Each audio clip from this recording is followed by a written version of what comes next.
Well, hello and welcome to Sunday Morning Coffee with Dr. Childress. So, in today's coffee session, I'm going to be discussing the psychological experience of the child. I typically avoid this because until we can first protect the child's in a dangerous situation. And so it is up to the professionals to get in and properly and accurately diagnose the pathologies so that we can protect the child and then recover the child's normal range and healthy authenticity. But until we get the mental health people um, to step up to their obligations and protect the child, and in most cases, many cases, they are actually participating in the creation of the child's psychological pathology, attachment pathology, then we can't put the burden on the child to solve the situation. The mental health people need to step up big time on this. But to discuss the child's experience, I first want to talk about the context surrounding the child and how did the induction of a false reality take place? Why did the child collapse into this lies and false reality rather than stay in contact with the authentic parent and the authentic experience with that parent? And so once I get to um, the context and explain the context for the child, then I hopefully will get into more of the child's psychological experience, which is a misattribution of feelings. They have certain authentic feelings, but they're getting kind of messed up in how they interpret what those mean. So, first off, this is my final slide. So, there we go. Okay. So, to begin with, we cannot ask the child to reveal their authenticity until we can first protect the child from the psychological retaliation of the pathological parent. And that's what I was saying right up front. And this is important to understand for parents. A lot of time, parents are coming to me saying, "How can I recover my child? What can I do?" Blah blah blah. And I'm in a position where if I tell you what you can do, we're actually going to be motivating the child to restore healthy attachment bonds to the targeted parent. But then the pathological parent is going to increase their psychological pressure on the child to remain pathological. Just as we are getting the child to bond, the child will be getting increased pressure to be pathological, and we're just going to rip the child apart. So that's why we need that protective separation period to allow the mental health people to recover the attachment bond. And then we reintroduce the pathological parent into that and keep the child stable. But if we try to recover the child at the same point and allow the pathological parent to continue their manipulation of the child during that process, we're just going to rip the child apart. The second thing I want to point out to parents that's important to understand as we enter the psychological experience of the child is that it's not up to the parents to fix the pathology. That's the nature of the pathology. The targeted parent is being invalidated as a parent, and the pathological parent is giving the child false interpretations of reality. But the healthy parent can't challenge those because they're being invalidated by the whole nature of the manipulative pathology. It requires the mental health people. That's whose job it is to assess, diagnose, and treat pathology and the child's attachment pathology. It's a shared persecutory delusion. It's a factitious attachment pathology, factitious disorder imposed on another. It's up to the mental and child psychological abuse. It's up to the mental health professionals to get in and diagnose the pathology. And I don't want to forget, it's also spousal abuse using the child as a weapon. It's one of the most brutal forms of spousal abuse there is, basically killing the other parent's child psychologically, symbolically, in retaliation for the divorce. That's brutal. That parent used to have a child before the divorce. Now they don't have a child after the divorce. That is a brutal and savage form of spousal abuse. So it's up to the mental health people to step up and do this. Unfortunately, they're not. Unfortunately, the mental health system in the family courts is at absolutely rock bottom. And so the parents are having to cope with situations that they shouldn't have to be coping with. So, as I'm talking about how we recover the child or what we do with relative to the child, I just want to point out that we're compensating for the professional malpractice in forensic psychology. The and to point this out, the patient should never have to explain the pathology to the doctor, but you guys do. And so that just indicates just how low the professional standards of practice are in the family courts. They're just non existent to where patients are having to explain the pathology to the doctor. And even the doctor, Dr. Childress, you'll hear me explaining things about applied behavioral analysis, behavioral psychology in the 60s, or family systems therapy from from the 1970s. And I'm still explaining that to the mental health people. Today, I'm going to touch on the field of intersubjectivity. That's Tronick, Stern, others in that field. That's where we kind of should be, upper brain development and all sorts of stuff, regulatory networks within the child and stuff. But we are so far away from actual application of knowledge that it's stunning to me. Um, so let's start by talking about the context of the child and what's going on. The issue is the psychological control of the child, the manipulative psychological control of the child by a pathological parent. Now, everybody out there uses this word parental alienation. Stop it, stop it, stop it. There's no such thing as parental alienation, and it just gets us fighting all the time. Switch over. It's easy peasy. Just switch over to using the construct of psychological control. The child is being psychologically controlled by a pathological parent. Now, as soon as you do that, you get all the research support. And Barber lists it back in 20 years ago. We knew about psychological control of the child. Look who's it's published by, the American Psychological Association. So, intrusive parenting, how psychological control affects children and adolescents. 20 years we got research on this. And so, the moment we return to the application of established knowledge to the pathology, we get all sorts of research and all sorts of information that becomes applicable. And I'll be going through some of that today. But you parents and being misled by professionals over into using parental alienation as a construct, stop it. The moment you, as parents, start to apply the established knowledge, that forces the mental health people to apply the established knowledge. Holy cow, you're explaining family systems to them. You're explaining psychological control to the doctors. It just goes to highlight the inadequacy, the failure of the mental health system, but it also puts you on solid ground where you're not fighting about made up stuff and getting attacked. There's no such thing, and everything gets off track when we start making stuff up. So that's the first recommendation, and we'll talk about what psychological control is here. So here's the definition of psychological control from Barber and Harmon. Let's pull that up. So, psychological control refers to parental behaviors that are intrusive and manipulative of of children's thoughts, feelings, and attachment to parents. I mean, we got right in the front quote. We got that this is messing with the child's attachment.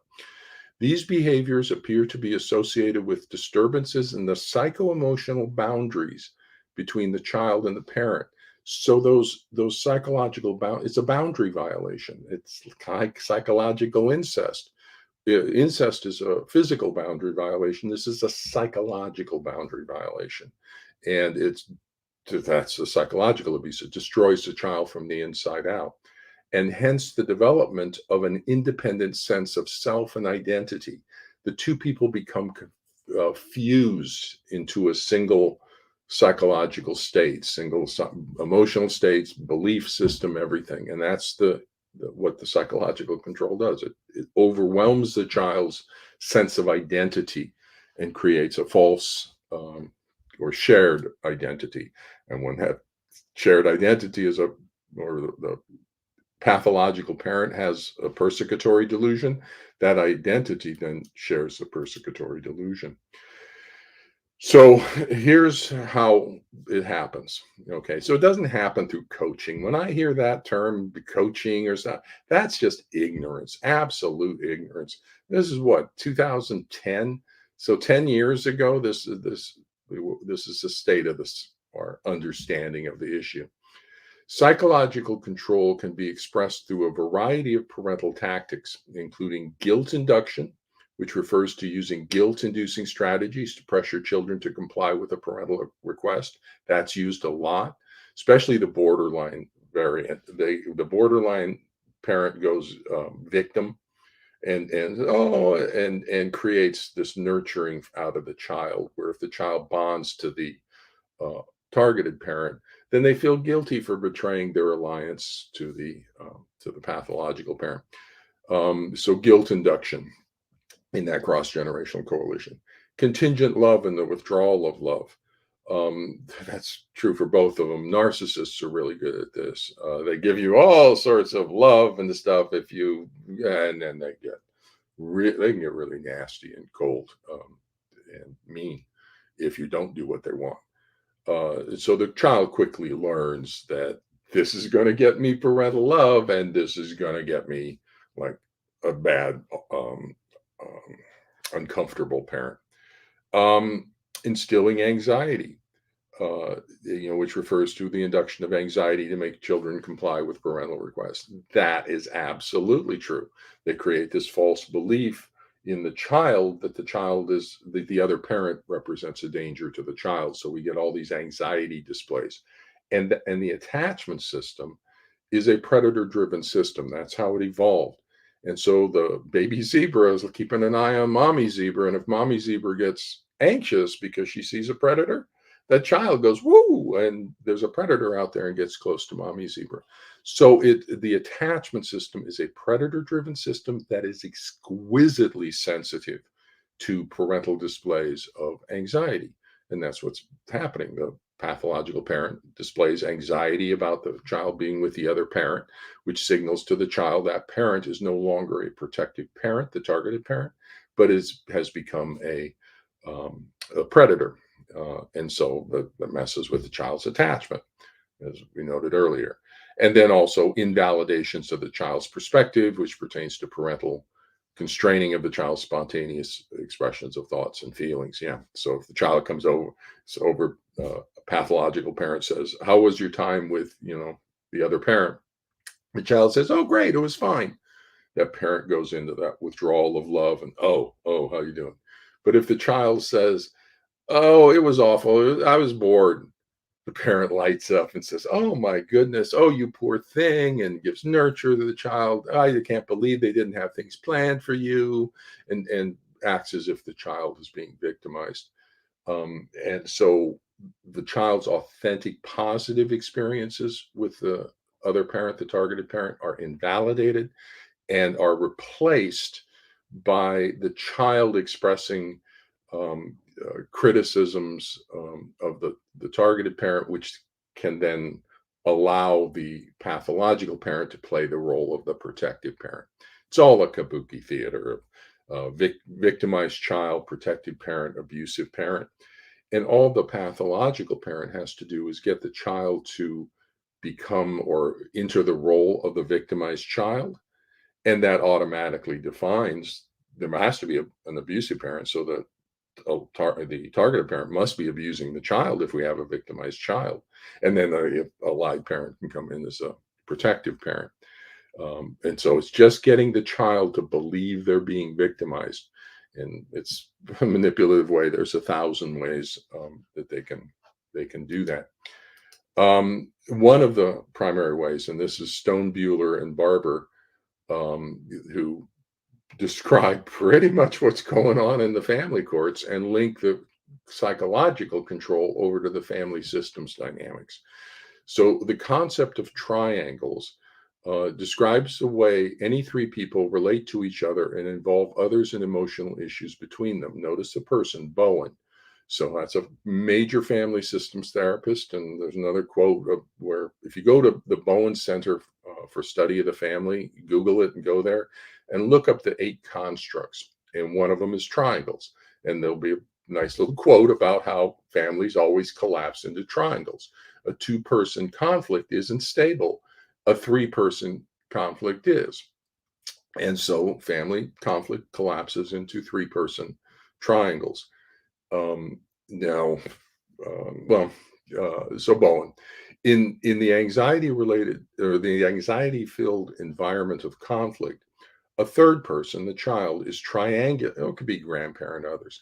A third person is triangulated either temporarily or permanently to ease the anxious feelings of the conflicting partners. By default, that third person is exposed to an anxiety provoking and disturbing atmosphere. That's the child. And for example, a child might become the scapegoat, that's the identified patient, or the focus of attention. That's what we have here. The child becomes the focus of attention, supposedly victimized, protected parent sort of stuff, thereby transferring the tension from the marital dyad to the parent child dyad, which is exactly what we have here. Um, and they go on to say that the unresolved tension in the marital relationship might spill over to the parent child relationship through the parent's use of psychological control as a way of securing and maintaining a strong emotional alliance and level of support from the child. Exactly what's going on here.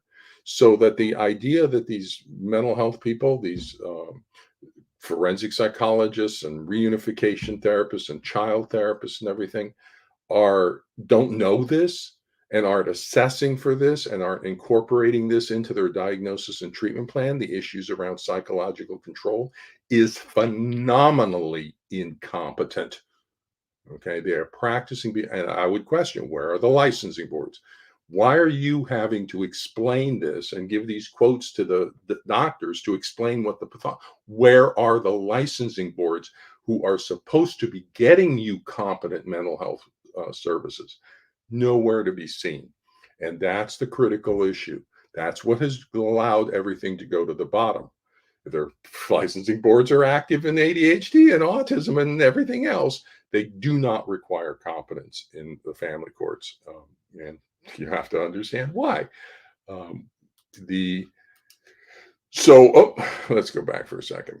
Um, way of securing in the child. As a consequence, the triangulated youth might feel pressured or obliged to listen to the or agree with one parent's complaints against the other. There you go. It's describing what's exactly going on in the family courts. The resulting enmeshment, that's the psychological control, the boundary violation. The resulting enmeshment and cross generational coalition would exemplify parents' use of psychological control to coerce and maintain a parent youth emotional alliance against the other parent. They cite to Haley, they cite to Mnuchin, two prominent family systems therapists. And another quote from Haley that gives the definition for a cross generational coalition.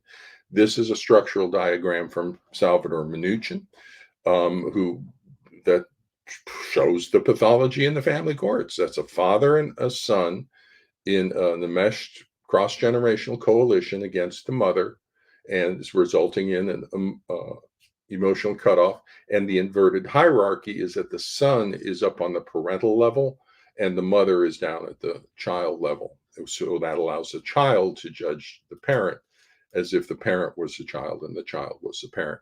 So there's your emotional mesh cross generational coalition. Father and mother got a divorce.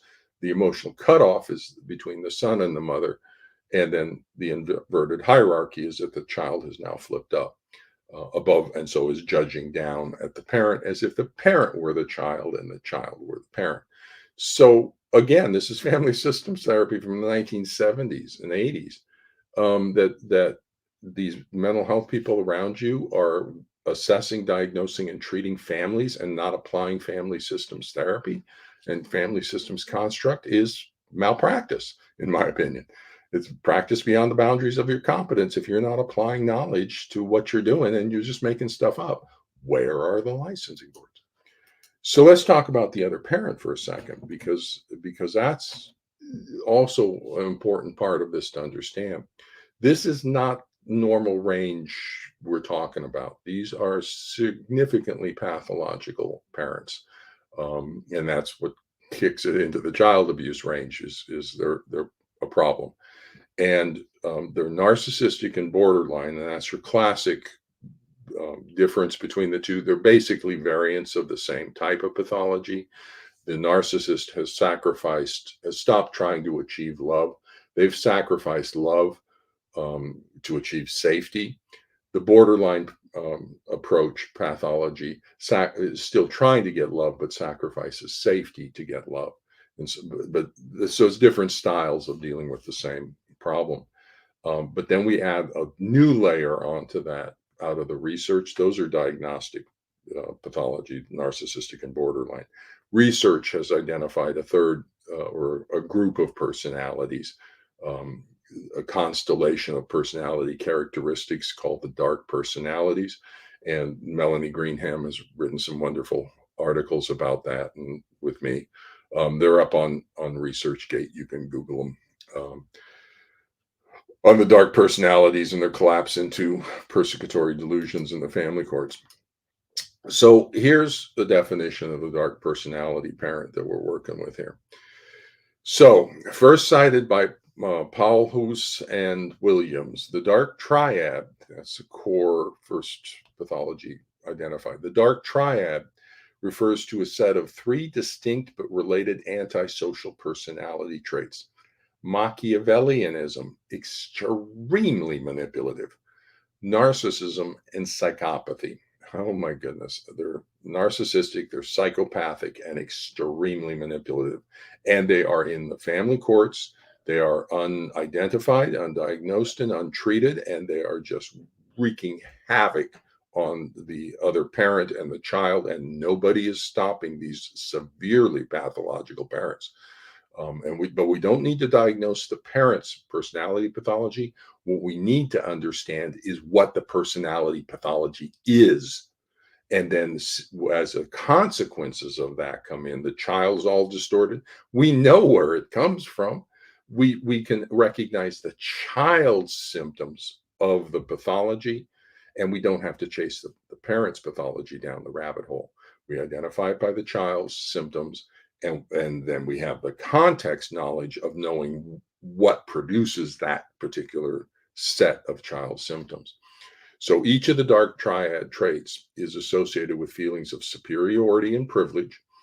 And you'll see these reflected in the child. The child reflects attitude of superiority over the other parent and privilege, this sense of entitlement relative to the targeted parent. They're acquiring these personality characteristics from the psychological control, enmeshment, psychological fusion with a pathological parent. So this coupled with a lack of remorse and empathy. The absence of empathy is a capacity for cruelty. So when I'm assessing a child for the absence of empathy, I'm looking not for their feelings for the other person. I'm looking for their capacity for cruelty. Do they have empathy, or are they, the other person deserves the cruelty? So coupled with a lack of remorse and empathy, often leads individuals high in these socially malevolent traits to exploit others for their own personal gain. In this case, exploiting the child for secondary gain, of exploiting the child's induced symptoms for secondary gain to the parent, of manipulating the court's decisions around child custody, and to meet the parent's own psychological needs. That's a false disorder, a factitious disorder imposed on another, imposed on the child. The factitious disorder is a false attachment pathology and the shared persecutory delusion.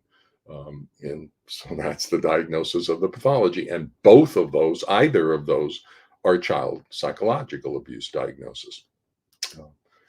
So there's three dark personalities identified in the research literature, and they're basically narcissistic, borderline, and then add sadism. So the dark triad is narcissism, psychopathic, and Machiavellian levels of manipulation. That's your narcissistic variant. The borderline variant is vulnerable dark triad. That's vulnerable narcissism, borderline personality traits, and Machiavellian levels of manipulation. And if we add sadism to the dark triad, we get the dark tetrad. And holy cow, narcissistic, psychopathic, extremely manipulative, and sadistic. That's evil. And that's what Book and the colleagues have two articles on the dark triad and the dark tetrad, where they identify this constellation of personality characteristics as the core of evil. And I was pretty surprised when I saw first encountered in the research literature that they're thinking they've found where evil is in this constellation of pathology. And that's in the family courts. We have this. So we got sadistic parents in the family courts that are using the child's induced symptoms as a weapon against the other spouse. And the mental health people aren't stopping it. The courts aren't stopping it. In fact, the courts and the mental health people are doing it. They're participating in the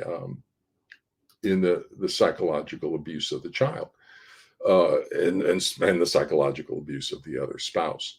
So that's the personality pathology we have in the family courts, and that's the family systems. This child is being psychologically controlled by an extremely malevolent parent, and that's why we can't.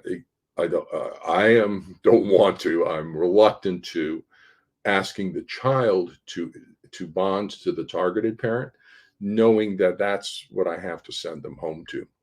So what we need to do is identify the severity of the child's attachment pathology as being only caused by this dark personality parent and that type of pathology, that it's not an authentic child abuse situation. We're dealing with a two-person attribution of causality.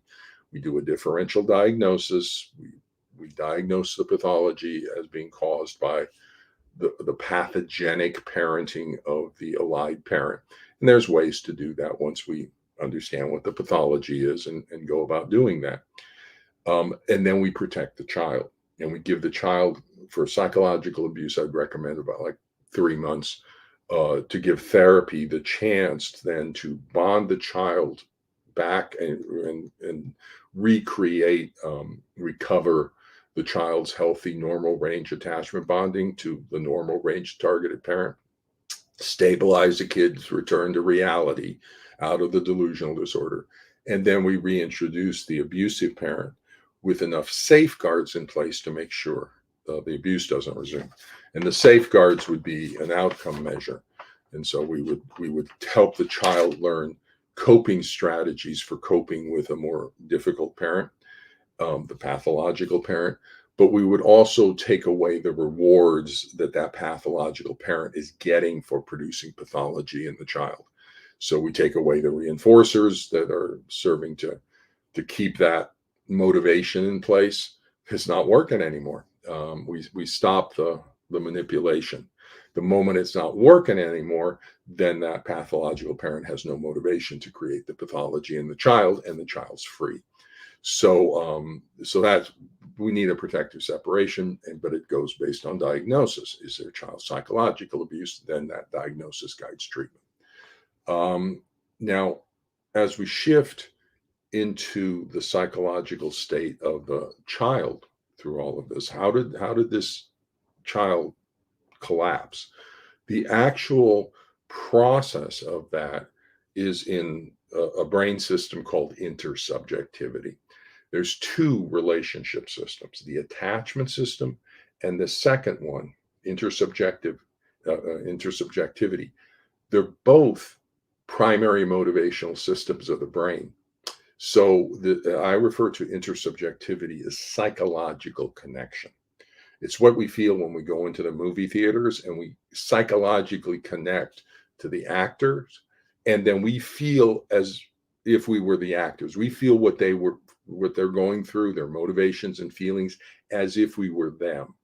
And that's that connection system, to feel what other people experience. And that works really closely with the attachment system, the two of them, but they are actually separate systems. One's for emotional bonding, the other's for predators, the other is for psychological connection, for language, for a number of other relationship features.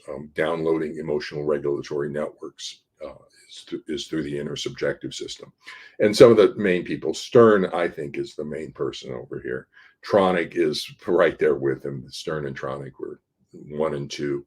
Then others like Fonagy and his ideas of mentalization, particularly around the borderline personality, that how the parent mentalizes the child's experience. That's Fonagy's sort of term for intersubjectivity. Tronick calls it a dyadic state of consciousness. And then Dan Siegel, in his books, has popularized or presented to the general public the research around intersubjectivity. Casalino as well has been working with this and describing this to the general public. So what is intersubjectivity? Daniel Stern describes it in his monumental book. The present moments that interest us most. Let's pull that up a little larger. The present moments that interest us the most are those that arise when two people make a special kind of mental contact, namely an intersubjective contact. This involves a mutual interpenetration of minds that permits us to say, I know that you know that I know, or I feel that you feel that I feel. And so it's a shared psychological state. And so when the family systems folks talk about enmeshment or the boundary violation stuff, that's what it's talking about. But this enmeshed state gets over this mutual interpenetration of minds.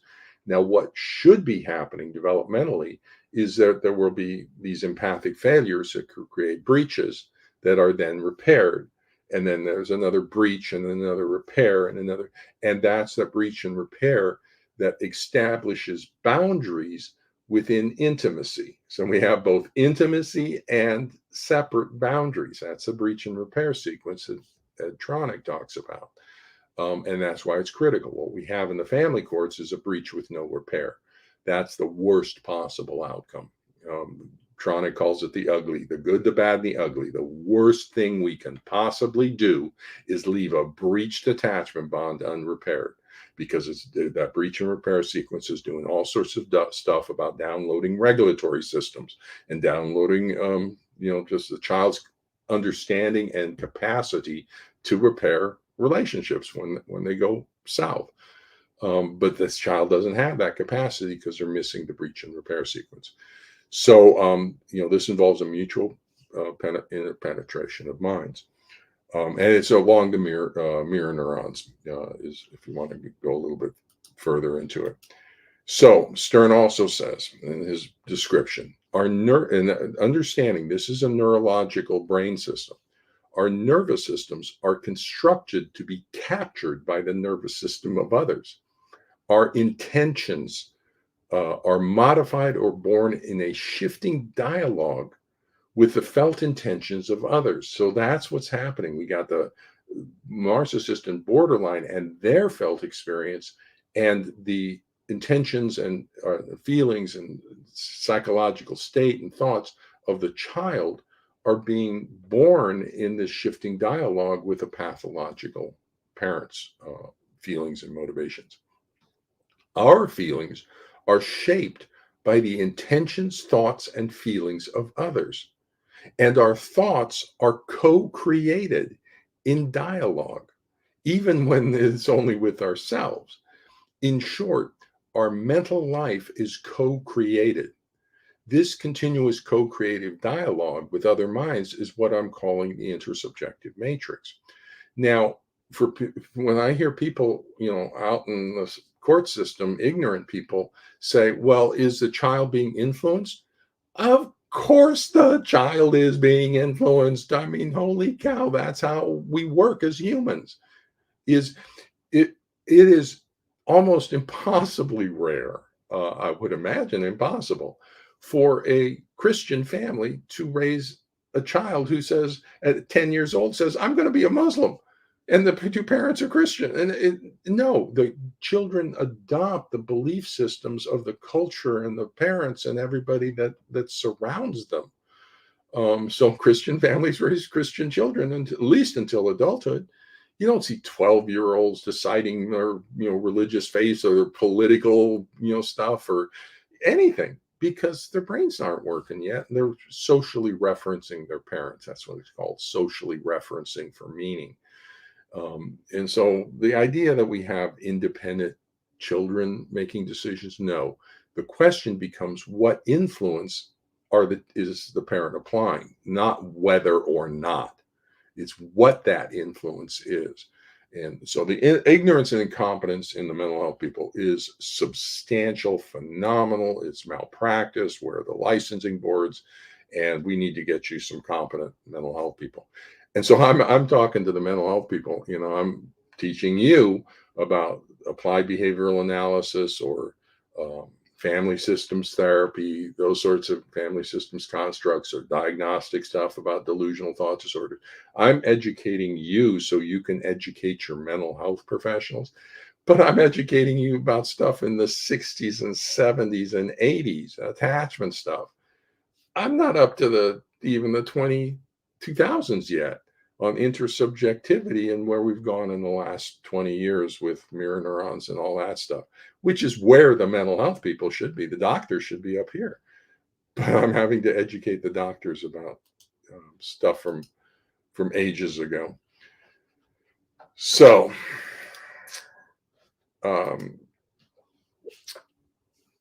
that's the context surrounding the child. That we have the manipulative psychological control of the child by an extremely malevolent parent. And if we try to restore the child's healthy development, that's just going to rip the child apart, as the manipulations of the pathological parent is going to ratchet up, and the child's going to be caught in the middle of stuff. So we need an accurate diagnosis to guide our treatment plan. Who's abusing the child? I know one parent or the other is abusing the child whenever I have severe attachment pathology. Is it a two-person attribution of causality to the targeted parent? That's something the targeted parent's abusive and creating that attachment breach. Or is it a three-person triangle attribution of causality, where the child and parent have formed a cross-generational coalition against the other parent, by creating a shared persecutory delusion and factitious attachment pathology through all the manipulative tactics of psychological control. So this is child abuse one way or the other. We need a proper risk assessment on all of these cases. And historically, we have had a proper risk assessment on none of them. So the forensic psychology is a failed experiment in service delivery to a vulnerable population. Somebody's going to have to explain to me why all the forensic psychologists across the country shouldn't lose their licenses for violations to 2.01, 2.04 of the APA Ethics Code on competence. Failure in their duty to protect is the one I think they should lose their license on, because if you believe a shared delusion, you become part of the shared delusion. You become part of the pathology. So all the mental health people who believe the shared delusion become part of the pathology. They become part of the child abuse. They are inducing the false belief in being victimized because the child is getting communication from the therapists and the court, but from the therapist, that the child's belief system, that the targeted parent is malevolently treating the false attachment pathology and the persecutory delusion, they're getting communication from the therapist that that's a valid perception. Okay. So because they're treating it, they're going, oh my goodness, you poor thing, and they're acting as if that's true. And that one of the ways I see that is unsupervised visitation. When you put a targeted, normal range targeted parent on supervised visitation for whatever strange concerns you have, um, that communicates to the child that that parent is actually represents a danger to the child, which is the false belief, and so you're producing the pathology in the child if you believe it.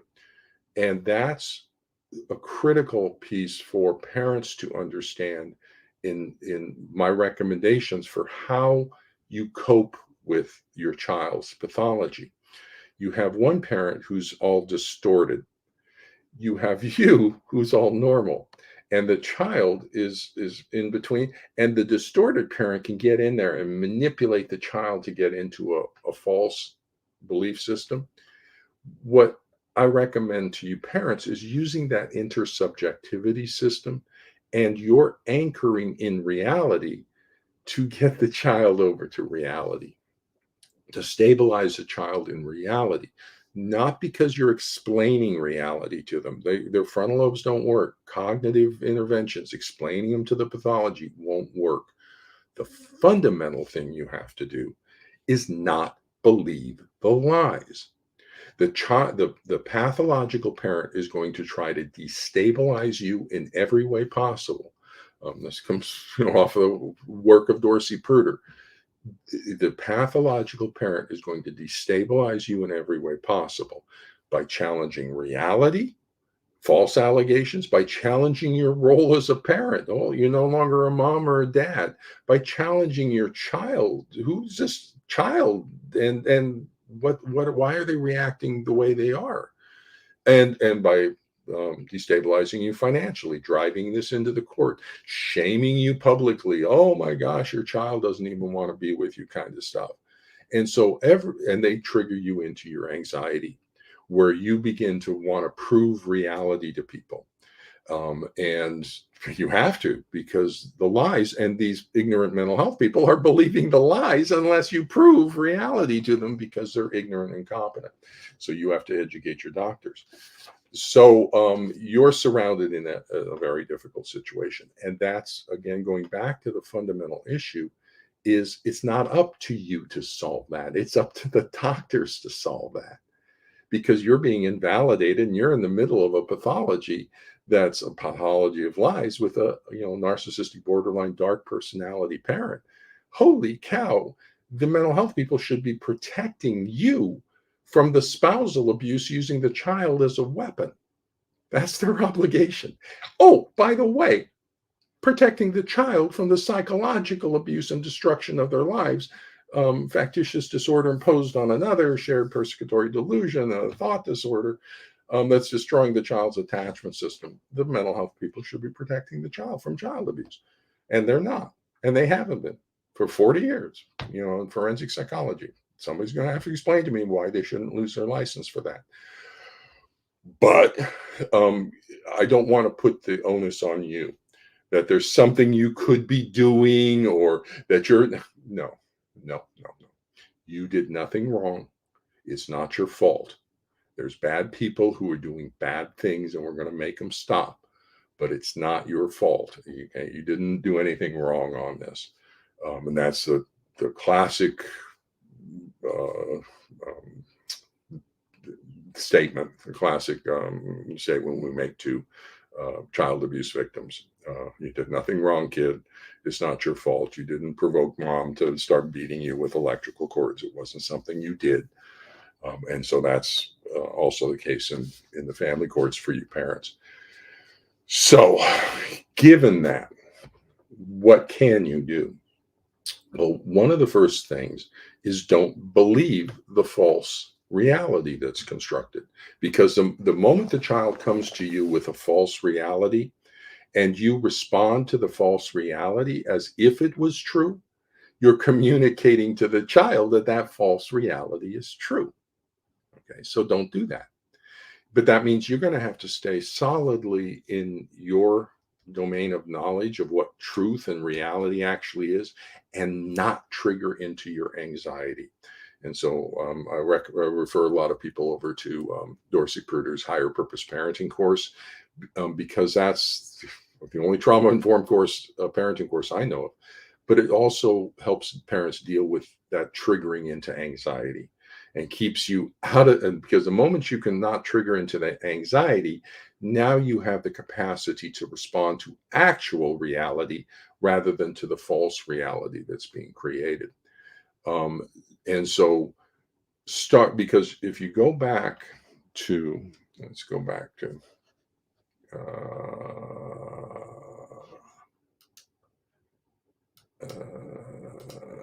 there we go. Yeah, if you go back, the present moment, that there's this mutual interpenetration of minds, that's creating this false reality with the child. And if you believe that, then you become part of this whole delusional system. But if you are able to stay in your own reality, then the child now has two realities that are incompatible. But now, as you stay in your own reality, this is what I recommend. Your background emotional tone should be one of in the happy zone. There's four emotions: angry, sad, afraid, and happy. Two are power emotions. So that's angry, which is dominance, and afraid, which is submission. Two are social emotions. That's happy, social bonding, and sad draws nurture. Happy, though, is also a dominance emotion. It comes off the attachment system, because if I'm sitting around with all of my monkey critter friends and we're eating bananas and everybody's happy, I know there's no predator threat. I know everybody's safe, and there's no danger. So the emotion of happy communicates no threat or danger. And so as the this whole situation challenges you and is seeking to provoke you into your anxiety and defensiveness, instead of responding with the angry, when the child comes over and challenges your alpha dominance and starts giving you all sorts of attitude problems or all sorts of stuff, and that's would typically trigger you into a dominant response to say, no, you're the kid, get back, inverted hierarchy, you're get back in your role as a child, you can't talk to me, that sort. But if you do that, that's just going to be manipulated because you're angry and you're too angry and you're not understanding the child enough, and all. So it's setting you up. So what I recommend you do is you bring over the happy emotion as your dominance emotion, that there's no worries, there's no threat, oh my goodness. And you don't have to make it broad. Every time you smile, you create a little happy chemical in your brain, and you can hear it in my voice, you can hear it stuff. And so it just practice it, because this is the background state you want to be in. Okay. Of just a relaxed, calm, and as the child's going, whoa, you're staying okay with things. Okay. Because one of the things, that's a social bonding emotion. So it's going to be drawing into that inner subjective field. Angry always separates out of the inner subjective field, out of that connection. Anxious will do that as well. That just pops the kid right out because it's too prickly. Sad will draw into the inner subjective field, but it's painful. It's painful for a child to be with a sad parent, so they pop out as well. But it's the happy emotion that is this bonding. That's where you get that connection, that mutual interpenetration of minds is on the happy background state. So even as the pathology tries to manipulate you into being angry or afraid, or even sad, um, don't let it. You just stay here. Okay. Now you can say what you want to say, but just stay it from a background state of here. And then just stay anchored in your reality. No, those aren't true. I'm not treating. I love you so much. You're the best to me, and we can um, take that approach. The That should be getting support from your therapist. Okay, the family therapist should be driving that, and you can just stay in that state, and then the therapist will help move that into the resolution. But we don't have the therapist, unfortunately. Um, so staying grounded in your reality. The second feature, and I'll again cite to Dorsey on this, that she calls you the chosen parent. Everybody else calls you the targeted parent, including myself, because you're the target for spousal abuse. She refers to you as a chosen parent because she understands stuff from being the child, which is the child is giving you the problem to solve because the other parent's collapsing into their nonsense. And so the child, they're the more vulnerable parent, and they're communicating to the child their vulnerability a thousand ways. It's not to the child up here, it's to the child's kind of state, and that they need the child to come over and take care of that parent, to be a certain way for that parent to remain stable and okay. Whereas you're the healthier parent, you're going to be okay. So the child's not so much worried about you. The child's systems aren't so much worried about you. But what that does is it gives you the problem to solve. And which the problem for the child is, how do I love both parents? Because one parent is forcing me to choose sides in the spousal conflict. So the problem is, how do I love both parents? And the other parent can't figure that out. They're going to collapse the child into sides. You're the one that's going to have to figure that out. How does the child love both mom and dad? Because you're the healthier parent, and the child knows you can figure this out. So they're giving you all these flamboyant symptoms and all this stuff, all this pathology, knowing that you're going to be able to figure it out. And look, you are, and you will. It would be really helpful if you get the professional support around you to help with that. Yeah, trying to do it on your own is a little difficult. But stay grounded in your reality. Don't believe the lies. That's a critical issue, because the moment you start believing the lies, you become like the colluding participants who are acting as if those are true, as if there is a danger. You don't need to defend yourself. You do not need to defend yourself, and that's the one of the major lies, that you need to prove reality or need to prove you're a good parent. No, you are a good parent. So stay anchored there, and don't fight about it. Just know you're a good parent, and we got another pathological parent who's creating a cross-generational coalition, emotional cutoff, psychological control. It's a delusional disorder. It's a persecutory delusion. It's a thought disorder because mom, dad is kind of unstable, and so it's all a false or a factitious attachment pathology being created. And so you're switching it around and going on attack. But it's not attack. It's not angry attack. Now stay out of there. It's just explaining what reality is to everybody. And that's where I've come along, and provided you with the support you need of giving you the professional level knowledge that you can just sit in that. But you got to get away from parental alienation. You got to get away from this nonsense stuff. Come back to established knowledge. Stay there. Cross-generational coalition. Family systems is a great way to explain it. To close here, what's happening for the child is a misattribution of feeling. The breach in the divorce creates two emotions: anxiety because it's a new situation. Oh my goodness, what's going to happen? And sadness because there's a breach in the attachment bond. No matter what happens, a lost family and everything, you're going to feel sad. So there's natural anxiety and there's natural sadness.